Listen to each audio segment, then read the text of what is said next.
Walk worthy of the calling, വിളിക്ക് യോഗ്യമാവണ്ണം നടക്കുവിൻ. ഈ വിഷയമാണ് നമ്മൾ തുടർമാനമായി ഈ സെഷൻസിൽ ചിന്തിച്ചുകൊണ്ടിരിക്കുന്നത്. നമ്മുടെ വിളിയുടെ സവിശേഷതകളൊക്കെ നമ്മൾ ചിന്തിച്ചു. ഇപ്പോൾ നമ്മൾ ചിന്തിച്ചുകൊണ്ടിരിക്കുന്നത് ദൈവം നമ്മെ പേർ ചൊല്ലി വിളിച്ച ദൈവമാണ്. നമ്മുടെ പേർ ചൊല്ലി വിളിച്ചവനായ ദൈവം. ഹല്ലേലൂയ. ദൈവം പേർ ചൊല്ലി വിളിച്ച ചിലരെ ആ വിളിയുടെ ഉള്ളിലുണ്ടായിരുന്ന ആശയം അല്ലെങ്കിൽ കോണ്ടെക്സ്റ്റ്, പശ്ചാത്തലം, സവിശേഷത, സ്പെഷ്യാലിറ്റീസ്, ആ ആ കോണ്ടെക്സ്റ്റിൽ അതിൻ്റെ പ്രത്യേകത, ഇതാണ് നമ്മൾ പ്രധാനമായും ചിന്തിച്ചുകൊണ്ടിരിക്കുന്നത്. ഒടുവിൽ നമ്മൾ അബ്രഹാമിനെ ദൈവം പേർ ചൊല്ലി വിളിച്ചതും ആ വിളിയിലെ ദൈവത്തിന്റെ പദ്ധതിയൊക്കെ നമുക്ക് കാണുവാനായിട്ട് കഴിഞ്ഞു. ഉൽപ്പത്തി പുസ്തകം 15-ാം അധ്യായം 1-ാമത്തെ വാക്യത്തിൽ നിന്നാണ് നമ്മൾ അത് പ്രധാനമായും ചിന്തിച്ചത്. ഉൽപ്പത്തി പുസ്തകം 22-ന്റെ 1-ഉം 11-ഉം ഞാൻ ചിന്തിക്കാൻ ആഗ്രഹിച്ചതാണ്. എന്നാൽ നമ്മുടെ ഒരു കോട്ടേജ് മീറ്റിംഗിൽ ആ ഭാഗത്ത് നിന്ന് ഞാൻ വിശദമായി സംസാരിച്ചതുകൊണ്ട് ആ ഭാഗം ഞാൻ സ്കിപ്പ് ചെയ്യുന്നു. അവിടെയും ദൈവം അബ്രഹാമിനെ പേർ ചൊല്ലി വിളിക്കുന്നു. പക്ഷേ ആ വിളിക്കൊരു പ്രത്യേകത അവിടെ കാണാനായിട്ട് കഴിയും. അത് അബ്രഹാമിനെ പരീക്ഷിക്കാൻ വേണ്ടിയുള്ള വിളിയായിരുന്നു. Price the Lord. അപ്പോ പരീക്ഷയ്ക്കായിട്ടും ദൈവം ഒന്ന് പരീക്ഷിക്കാനായിട്ടും പേർ ചൊല്ലി വിളിക്കാം എന്നുള്ളത് നമ്മുടെ മനസ്സിലിരിക്കട്ടെ. ഇന്ന് നമുക്ക് ഉൽപ്പത്തി പുസ്തകം 46-ാം അധ്യായത്തിന്റെ 2-ാമത്തെ വാക്യത്തിലേക്ക് വരാം. ഉൽപ്പത്തി 46-ന്റെ 2-ാമത്തെ വാക്യം, അവിടെ ദൈവം യാക്കോബിനെ പേർ ചൊല്ലി വിളിക്കുന്നത് നമുക്ക് കാണുവാനായിട്ട് കഴിയും. Praise the Lord. Linu brother വായിക്കാമോ? ദൈവം ഇസ്രായേലിനോട് രാത്രി ദർശനങ്ങളിൽ യാക്കോബേ യാക്കോബേ എന്ന് വിളിച്ചതിന് ഞാൻ ഇതാ എന്ന് അവൻ പറഞ്ഞു. ദൈവം ഇവിടെ യാക്കോബിനെ പേർ ചൊല്ലി വിളിക്കുന്നതാണ് നമ്മൾ കാണുന്നത്. പക്ഷേ ഇവിടെ ഇസ്രായേല് എന്നുള്ള പേര് ദൈവം നൽകിയ അനന്തരമുള്ള സംഭവമായതുകൊണ്ടാണ് ഇസ്രായേലിനെ എന്ന് പറഞ്ഞിട്ട് യാക്കോബേ യാക്കോബേ എന്ന് ദൈവം വിളിക്കുന്നത്.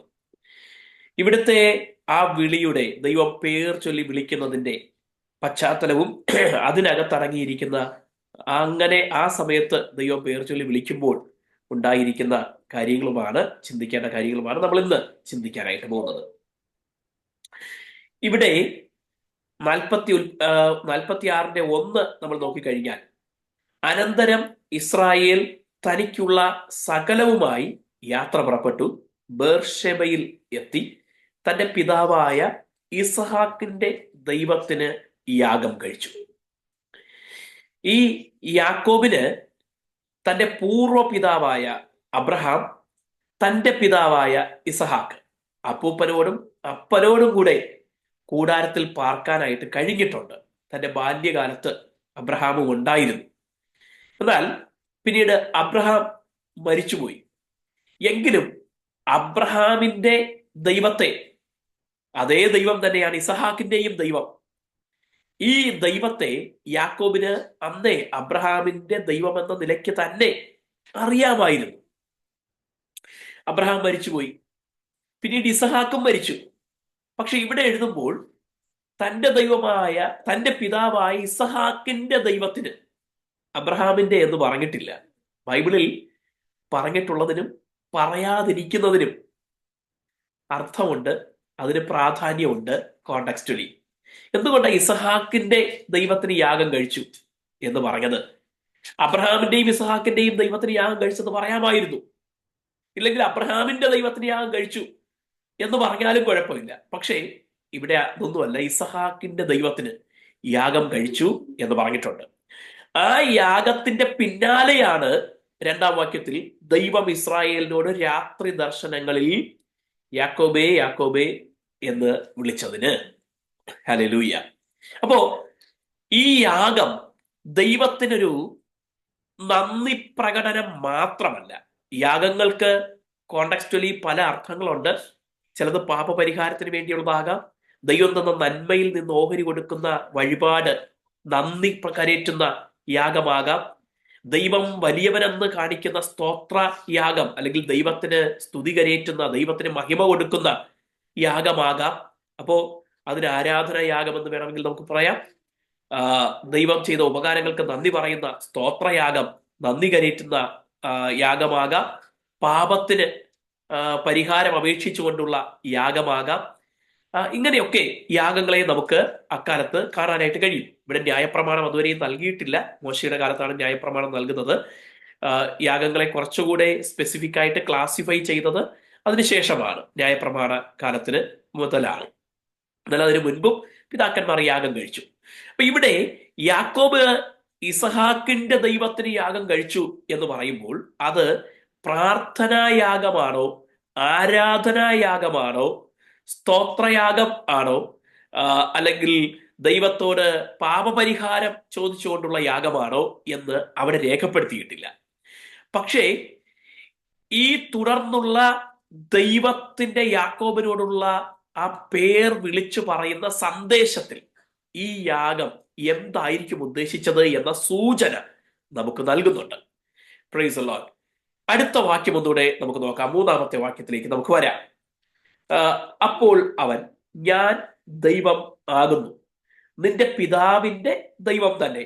നോക്കൂ, നിന്റെ പിതാവായ ഇസ്ഹാക്കിന്റെയും അബ്രഹാമിന്റെയും എന്നോ അല്ല ദൈവം പറയുന്നത്, നിന്റെ പിതാവിന്റെ, അല്ലെങ്കിൽ ഇസ്ഹാക്കിന്റെ ദൈവത്തിനായി യാഗം കഴിച്ചത് നിന്റെ പിതാവിന്റെ ദൈവം തന്നെ എന്ന് പറയുകയാണ്. അടുത്ത് പറയുന്നു, മിസ്രയീമിലേക്ക് പോകുവാൻ ഭയപ്പെടേണ്ട, അവിടെ ഞാൻ നിന്നെ വലിയ ജാതിയാക്കും എന്ന് അരുളി ചെയ്തു.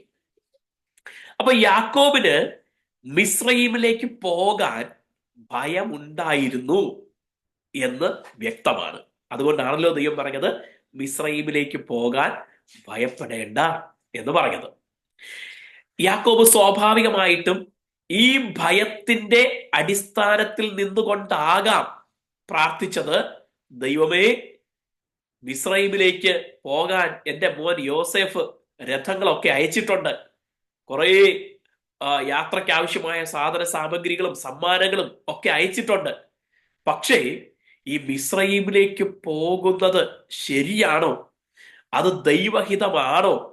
ദൈവം അനുവദിക്കുന്നതാണോ? പോയാൽ ഇനി വലിയ അപകടം വല്ലതും വരുമോ എന്നൊക്കെയുള്ള ഭയം യാക്കോബിന്റെ ഹൃദയത്തിനകത്തുണ്ട്. ഈ വേളയിലാണ് യാക്കോബ് ദൈവത്തിന് യാഗമർപ്പിച്ചുകൊണ്ട്, ദൈവമേ, എൻ്റെ ഈ ആശങ്കയ്ക്ക് പരിഹാരം വരുത്തിക്കൊണ്ട് അങ്ങയുടെ ഹിതം എന്നെ അറിയിക്കണമേ എന്ന് പ്രാർത്ഥിച്ചിരിക്കാൻ സാധ്യതയുള്ളത്. ഹല്ലേലൂയ. ഇപ്പൊ നമുക്ക് ആ കോണ്ടെക്സ്റ്റ് മനസ്സിലായി. ഇനി യാക്കോബ് എന്തുകൊണ്ടാണ് മിസ്രയീമിലേക്ക് പോകാൻ ഭയപ്പെടുന്നത്? മോൻ ഓൾറെഡി അവിടെ ഇല്ലേ? ഫറവോൻ കഴിഞ്ഞാൽ രണ്ടാമനായി വാഴുകയല്ലേ? മിസ്രയീമിന്റെ മുഴുവൻ നിയന്ത്രണവും യോസേഫിന്റെ കയ്യിലല്ലേ? ഈ ക്ഷാമകാലത്ത് മിസ്രയീമിനെ മാത്രമല്ല, തനിക്കും കുടുംബത്തിനും 2 തവണ കാശ് കൊടുത്തിട്ടാണെങ്കിലും മക്കളെ അയച്ചപ്പോ ആഹാരം ലഭിച്ചത് ഈ യോസേഫിന്റെ അധീനതയിൽ, അധികാരത്തിന് കീഴിലല്ലേ?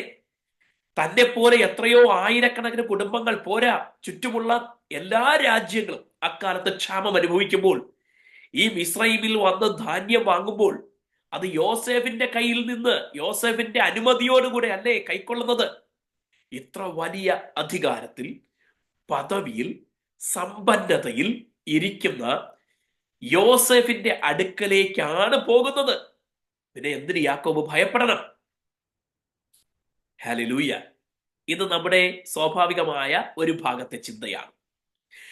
മിസ്രയീമിലേക്ക് അല്ലെങ്കിൽ ഈജിപ്തിലേക്ക് പോകാൻ യാക്കോബ് ഭയപ്പെടാൻ 2 കാരണങ്ങൾ പ്രധാനമായും നമുക്ക് കാണാനായിട്ട് കഴിയും. ഒന്നാമത്തെ കാരണം, തന്റെ പൂർവ്വ പിതാവായ അബ്രഹാം മിസ്രയീമിലേക്ക് പോയിട്ടുണ്ട്.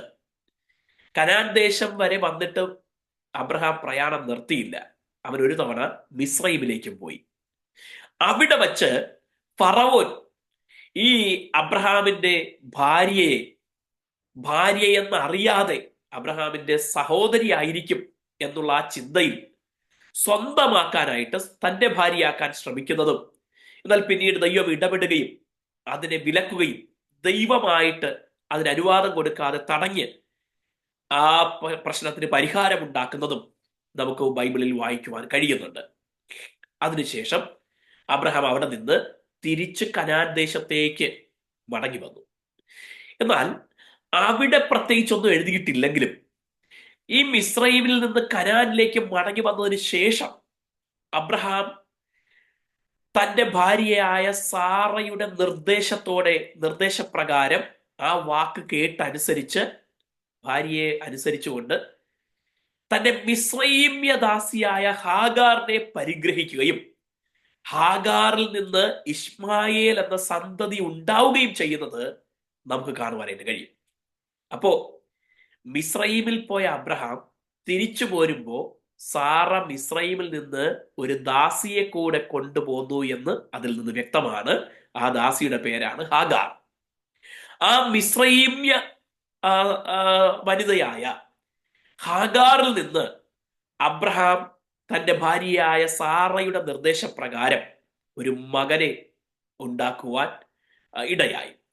ആ ഇസ്മായേൽ പിന്നീട് നമുക്കറിയാം ഇസഹാക്ക് ഉണ്ടായപ്പോ, സാറയിൽ നിന്ന് വാഗ്ദത്ത സന്തതിയായ ഇസഹാക്ക് ഉണ്ടായപ്പോ ഈ ഹാഗാർ തുടക്കത്തിൽ തനിക്ക് മകൻ ജനിച്ചു കഴിഞ്ഞപ്പോ സാറയെ തന്റെ കണ്ണിന് നിന്ദിതയായി, യജമാനത്തിയെ ബഹുമാനിക്കാത്ത സ്ഥിതിയിൽ പെരുമാറാനായിട്ട് ആരംഭിച്ചു. അതിനുശേഷം ഇസഹാക്ക് ജനിച്ചു കഴിഞ്ഞപ്പോ ഈ ഇസ്മായേൽ ഇസഹാക്കിനെ പരിഹസിക്കുന്നവനായിരുന്നു എന്ന് ബൈബിൾ വ്യക്തമായി പഠിപ്പിക്കുന്നു. ദാസിയുടെ മകൻ പരിഹാസി എന്ന് സാറ കണ്ടിട്ട് അവരെ പുറത്താക്കാൻ അബ്രഹാമിനോട് ആവശ്യപ്പെടുന്നത് നമുക്ക് വായിക്കാൻ കഴിയുന്നുണ്ട്. He was a mocker. ഈ ഇസ്മായേൽ തന്റെ അമ്മയുടെ നിർദ്ദേശപ്രകാരമോ അമ്മ നൽകിയ ബാക്ക്ഗ്രൗണ്ട് ഒക്കെ കേട്ടിട്ടോ ഒക്കെ ആയിരിക്കാം ഈ ഇസ്മായേൽ ഇസഹാക്കിനെ, ദാസിയുടെ മകൻ, വാഗ്ദത്ത സന്തതിയെ പരിഹസിക്കുന്നവനായി മാറി. ആ കുടുംബത്തിനകത്ത് അത് വലിയ വേദനയായി, വിഷമമായി. ഒടുവിൽ അബ്രഹാം സാറ പറഞ്ഞവരെ പുറത്താക്കാൻ പറഞ്ഞപ്പോൾ ദൈവത്തോട് വല്ലാത്ത ധർമ്മസങ്കടത്തിലായി. അബ്രഹാമിനെ സംബന്ധിച്ച് അതും മോനാണ്, ഇതും മോനാണ്. ദൈവം പറഞ്ഞു, നേരത്തെ നിന്റെ ഭാര്യയുടെ വാക്ക് കേട്ടിട്ടല്ലേ നീ ഹാഗാറിനെ പരിഗ്രഹിച്ച് ഇസ്മായേൽ ഉണ്ടായത്, ഇപ്പോഴും അതുകൊണ്ട് നീ നിന്റെ ഭാര്യയുടെ വാക്ക് കേട്ടാ മതി. അവള് പുറത്താക്കാൻ പറയുമെങ്കിൽ നീ പുറത്താക്ക്, പ്രൈസ് ദി ലോർഡ് എന്ന് പറഞ്ഞ് ആ വിഷയത്തിൽ ദൈവം കൈയൊഴിക്കുന്നു വേണമെങ്കിൽ പറയാം. അങ്ങനെ അബ്രഹാം തന്റെ ദാസിയായ ഹാഗറിനെയും ഇസ്മായേലിനെയും വീട്ടിൽ നിന്ന് പുറത്താക്കി. എന്നാൽ ഈ പുറത്താക്കപ്പെട്ടെങ്കിലും ഇവനും അബ്രഹാമിന്റെ മകനാണ്. വാഗ്ദത്ത സന്തതി അല്ലെങ്കിലും ദാസിയുടെ മകനാണെങ്കിലും അബ്രഹാമിന്റെ മകനാണ്. അബ്രഹാമിനോട് ദൈവത്തിന്റെ വലിയൊരു വാഗ്ദത്തം കിടപ്പുണ്ട്. നിന്നിൽ ഭൂമിയിലെ സകല രാജ്യങ്ങളും അനുഗ്രഹിക്കപ്പെടും, നിന്നിൽ നിന്ന് രാജ്യങ്ങൾ ഉണ്ടാകും. ജാതികൾ എന്ന മലയാളം ബൈബിൾ നമ്മൾ കാണുന്നത് ജാതികൾ അല്ലെങ്കിൽ രാജ്യങ്ങൾ ഉണ്ടാകും. ഹല്ലേലൂയ. ഈ വാഗ്ദത്തം അബ്രഹാമിനോട് അരുളി ചെയ്തതാണെങ്കിൽ അബ്രഹാമിന്റെ മുഴുവൻ സന്തതികളിലൂടെയും അത് നിറവേറിക്കൊണ്ടേയിരിക്കും. അപ്പൊ ഇസ്മായേലിലും അത് നിറവേറണം. ഹല്ലേലൂയ. ദൈവം ഇസ്മായേലിനെ കുറിച്ച് ഹാഗാറിനോട് ഇങ്ങനെ പറയുകയാണ്, ഹാഗാറെ, നിന്റെ മകനായ ഇസ്മായേലിൽ നിന്ന് 12 പ്രഭുക്കന്മാർ ജനിക്കും. അവൻ തന്റെ സകല സഹോദരന്മാർക്കും എതിരെ പാർക്കും. ആ എതിരെ പാർക്കും എന്ന് പറഞ്ഞാൽ ജിയോഗ്രഫിക്കലി ഓപ്പോസിറ്റ് എന്നുള്ളത് മാത്രമല്ല, എന്നും അവനെതിരെ പാർക്കും എന്നുള്ളതാണ് അർത്ഥം. ഇന്നും അത് തന്നെ തുടർന്നുകൊണ്ടേയിരിക്കുന്നതും നമുക്ക് കാണാനായിട്ട് കഴിയും. അപ്പോ ഈ പശ്ചാത്തലം യാക്കോബിന് അറിയാം.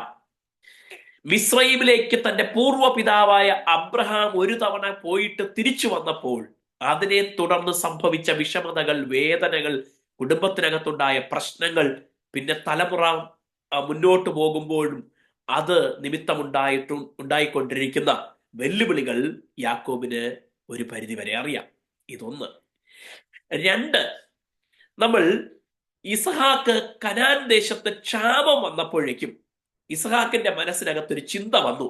കനാൻ ദേശത്ത് നിന്ന് മിസ്രൈമിലേക്ക് പോയാലോ എന്ന ചിന്ത ഇസഹാക്കിന്റെ ഉള്ളിൽ വന്നത് നമുക്ക് മനസ്സിലാക്കുവാനായിട്ട് കഴിയും.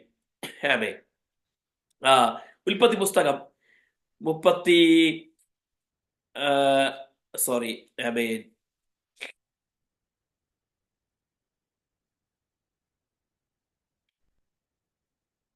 26-ാമത്തെ അധ്യായത്തിലേക്ക് നമ്മൾ വരുമ്പോഴേക്കും, പ്രൈസ് ദി ലോർഡ്, ആമേൻ, 26-ാം അധ്യായത്തിന്റെ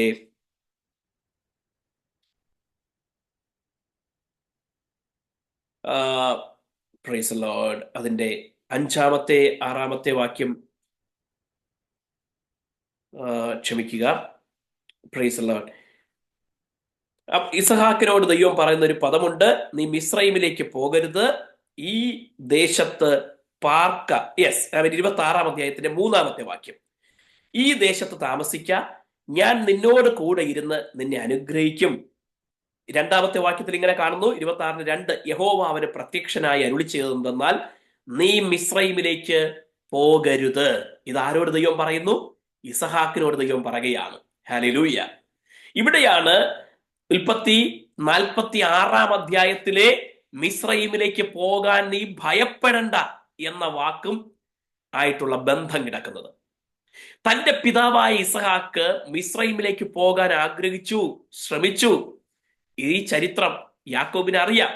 പക്ഷെ ദൈവം അവനെ വിലക്കി, നീ മിസ്രൈമിലേക്ക് പോകരുത് എന്ന് പറഞ്ഞു.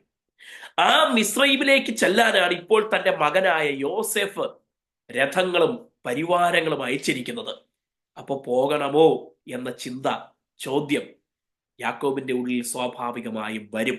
ഇതായിരുന്നു 2-ാമത്തെ കാരണം. ഒന്ന്, അബ്രഹാം മിസ്രൈമിൽ പോയി അത് നിമിത്തം അനന്തരം സംഭവിച്ച വിഷയങ്ങൾ. 2, ദൈവം ഇസഹാക്കിനോട് പറയുന്നു, നീ മിസ്രൈമിലേക്ക് പോകരുത്, ഈ ദേശത്ത് പാർക്ക എന്ന് പറഞ്ഞിട്ടുള്ളത്. ഇനി 3-ാമതായി മറ്റൊന്ന് ചിന്തിച്ചു കഴിഞ്ഞാൽ, ദൈവം അബ്രഹാമിനോട് പറഞ്ഞിട്ടുണ്ട്, ഈ ദേശം ഞാൻ നിന്റെ സന്തതിക്ക് അവകാശമായി കൊടുക്കും. വാഗ്ദത്ത ദേശം കനാനാണ്. ഈ കനാനിൽ നിന്ന് മിസ്രൈമിലേക്ക് കുടുംബസമേതം പോയാൽ തനിക്ക് ഈ ദേശം നൽകുമെന്നുള്ള ദൈവത്തിന്റെ പിതാക്കന്മാരോടുള്ള വാഗ്ദത്തത്തെ എങ്ങനെ അനുഭവിക്കാനായിട്ട് കഴിയും? ആമേൻ. അപ്പൊ 3 ചിന്തകൾ, 3 പ്രധാന ചോദ്യങ്ങൾ, മേജർ ക്വസ്റ്റ്യൻസ് യാക്കോബിന്റെ ഉള്ളിൽ കിടക്കുകയാണ്. അതിന്റെ അടിസ്ഥാനത്തിലാണ് മിസ്രൈമിലേക്ക് പോകാൻ യാക്കോബ് ഭയപ്പെടുന്നത്. വാസ്തവത്തിൽ യാക്കോബിന്റെ ഈ ഭയം നമുക്കൊരു പാഠമാണ്. മിസ്രൈം അക്കാലത്തെ ഏറ്റവും സമ്പന്നമായ രാജ്യമാണ്, ഏറ്റവും സൈനിക ശക്തിയുള്ള സൂപ്പർ പവറാണ്. അന്നത്തെ ഒരു ലോകത്തിൽ അന്നുണ്ടായിരുന്ന യൂണിവേഴ്സിറ്റി ഈജിപ്തിലാണ്, അലക്സാൻഡ്രിയയിലാണ് ചരിത്രം പഠിപ്പിക്കുന്നത്. അക്കാലഘട്ടത്തിലാണ് പിരമിഡുകൾ പണിയപ്പെടുന്നത്. അത്രയും സയന്റിഫിക്കലി, ആർക്കിടെക്ചറലി, അതുപോലെ മറ്റ് വിജ്ഞാനപരമായി, വൈജ്ഞാനികമായി ഒക്കെ, അതുപോലെ സൈനിക ശക്തിയിലൊക്കെ സൂപ്പർ പവർ ആയിരിക്കുന്ന ഈജിപ്തിലേക്ക്, ആ ഈജിപ്ഷ്യൻ എംപയറിന്റെ 2-ാം സ്ഥാനത്ത്, ഫറവോ കഴിഞ്ഞാൽ അടുത്ത സ്ഥാനത്തിരുന്ന് ഭരിക്കുന്ന തന്റെ പുത്രനായ യോസേഫ് അവിടെ ആയിരിക്കുമ്പോഴും ആ ദേശത്തേക്ക് കുടിയേറാൻ ഒരു സുവർണ അവസരം, ഗോൾഡൻ ഓപ്പർച്യൂണിറ്റി, മൈഗ്രേറ്റ് ചെയ്യാൻ വന്നപ്പോൾ യാക്കോബ് ഭയപ്പെട്ടു.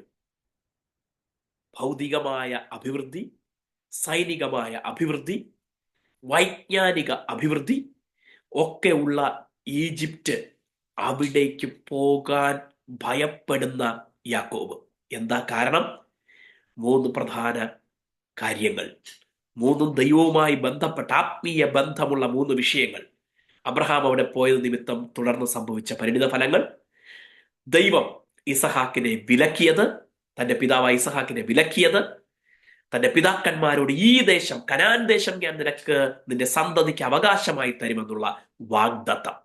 ഈ 3 കാര്യങ്ങൾ, ദൈവിക വിഷയങ്ങൾ നിമിത്തം യാക്കോബ് മിസ്രൈമിലേക്ക് പോകാൻ ഭയപ്പെട്ടു.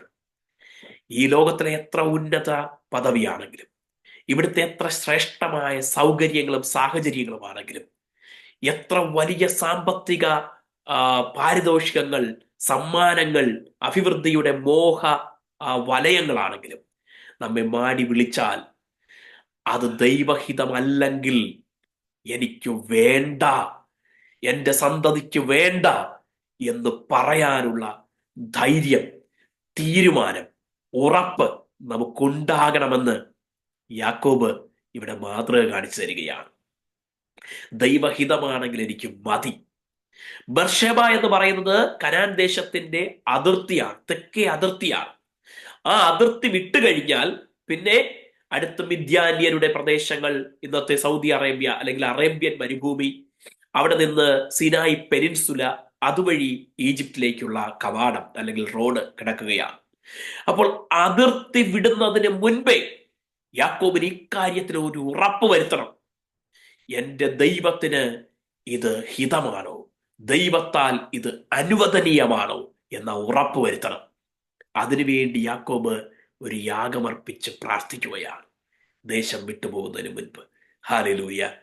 നമ്മൾ ഇതുപോലെ ദൈവമുമ്പാകെ മേജർ ഡിസിഷൻസ് എടുക്കുന്നതിന് മുൻപ്, ലൈഫ് ചേഞ്ചിങ് ഡിസിഷൻസ് എടുക്കുന്നതിന് മുൻപ്, ടേണിംഗ് പോയിന്റ്സ് ആയിത്തീരുന്ന തീരുമാനങ്ങൾ എടുക്കുന്നതിന് മുൻപ് ദൈവത്തോട് പ്രാർത്ഥനയിൽ സമയം ചെലവിടണം, കരയണം, ഉപവസിക്കണം, ദൈവത്തോട് ആലോചന ചോദിക്കണം. ദൈവഹിതമാണെങ്കിൽ മാത്രം എനിക്ക് മതി എന്ന് തീരുമാനിക്കണം. ഹല്ലേലൂയ. അപ്പോൾ ദൈവം ഇടപെട്ട് പറയുകയാണ്, മിസ്രൈമിലേക്ക് പോകാൻ നീ ഭയപ്പെടേണ്ട, അവിടെ ഞാൻ നിന്നെ വലിയൊരു ജാതിയാക്കും. ഇതിനു വേണ്ടി ദൈവം പേർ പറഞ്ഞു വിളിക്കുകയാണ്, യാക്കോബേ യാക്കോബേ. എന്തിനാ പേര് പറഞ്ഞു വിളിക്കുന്നത്? ദൈവത്തിന്റെ ശബ്ദം യാക്കോബ് മുൻപ് പലവട്ടം കേട്ടിട്ടുണ്ട്. തൻ്റെ പേര് ദൈവം വിളിക്കുമ്പോൾ ആ വിളി എന്താണെന്ന്, ആ വിളി അതിനകത്ത് ദൈവത്തിന്റെ ശബ്ദത്തെ തിരിച്ചറിയാൻ യാക്കോബിന് കഴിയും. ഹല്ലേലൂയ. പേർ ചൊല്ലി വിളിച്ച്, രാത്രി ദർശനങ്ങളിൽ തന്നെ പേർ ചൊല്ലി വിളിച്ച് മുൻ പരിചയം, മുൻ അനുഭവം യാക്കോബിനുള്ളപ്പോൾ അതുപോലെ അത് ആവർത്തിക്കുകയാണ്. ദൈവം വീണ്ടും പേർ ചൊല്ലി വിളിച്ചിട്ട് പറയുന്നു, പോകാൻ ഭയപ്പെടേണ്ട, ഞാൻ അവിടെ നിന്നെ വലിയൊരു ജാതിയാക്കും. അപ്പൊ ദൈവത്തിന്റെ പദ്ധതി തന്നെയാണിത്, ദൈവഹിതം തന്നെയാണിത് എന്ന ഉറപ്പ് യാക്കോബിന് ദൈവം നൽകുകയാണ്. നമുക്കും കർത്താവിനോട് പറയാം, ദൈവമേ എന്നെ പേർ ചൊല്ലി വിളിച്ച് ഞാൻ എടുക്കുന്ന ചുവടുവയ്പ്, ഞാൻ എടുക്കുന്ന തീരുമാനം, അടുത്ത എൻ്റെ ചുവട് ദൈവഹിതമാണോ, ആണെങ്കിൽ മാത്രം എനിക്ക് മതി, എന്നെ അറിയിക്കണമേ. ദൈവവുമായി നമുക്ക് വ്യക്തിപരമായ ബന്ധമുണ്ടല്ലോ. രക്ഷിക്കപ്പെട്ട ഓരോ ദൈവമക്കളുടെയും ഉള്ളിൽ പരിശുദ്ധാത്മാവ് വസിക്കുന്നല്ലോ. യേശു നമ്മുടെ കർത്താവാണല്ലോ. പിതാവായ ദൈവത്തോട് നമുക്ക് അങ്ങനെ പ്രാർത്ഥിക്കാം. ദൈവം തീർച്ചയായും നമ്മോട് സംസാരിക്കും. ദൈവസ്വരം നമ്മെ കേൾപ്പിക്കും. നമ്മുടെ പേർ ചൊല്ലി വിളിച്ച് ദൈവം നമ്മെ ഇടപെട്ട് നമ്മുടെ ഭാവിയെക്കുറിച്ച് വഴികാട്ടി നമ്മെ വഴി നടത്തും. ദൈവം നമ്മെ ഈ തിരുവെഴുത്തുകളാൽ അനുഗ്രഹിക്കും.